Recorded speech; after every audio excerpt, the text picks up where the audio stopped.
50 లక్షల లోన్ తీసుకున్న ఒక కస్టమర్కి ఏ విధంగా ఈ యుఎల్ఐ ప్లాట్ఫామ్ ఒకేసారి అన్ని బ్యాంక్స్కి ఇన్ఫర్మేషన్, మీ లోన్ ఇన్ఫర్మేషన్ అనేది వెళ్ళడం వల్ల ఎన్ని లక్షలు సేవ్ అవుతాయి ఒక చిన్న ఉదాహరణ చెప్తాను.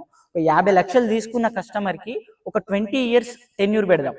సో ఒక 20 years టెన్యూర్ తీసుకున్నందుకు ఒక 10% రేట్ ఆఫ్ ఇంట్రెస్ట్కి 48,000 ఈఎంఐగా వస్తుంది. సో అదే కస్టమర్కి ఇదే యూఎల్ఐ ప్లాట్ఫామ్ ద్వారా మల్టిపుల్ బ్యాంకింగ్స్ పంపించడం వల్ల ఒక దగ్గర 11% వస్తుంది, ఇంకో దగ్గర 12% వస్తుంది, ఇంకో దగ్గర 9% వస్తుంది, ఇంకో దగ్గర 8% వస్తుంది. సో ఎక్కడైతే ఈ 8% వచ్చిందో ఆ ఇంట్రెస్ట్ రేట్కి మీకు 42,000 ఈఎంఐ వస్తుంది.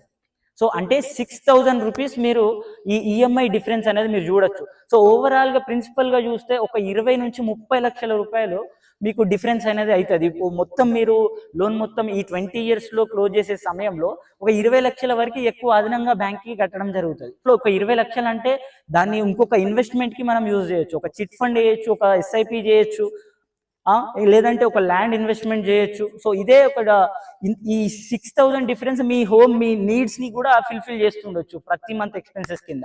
సో ఇంత డిఫరెన్స్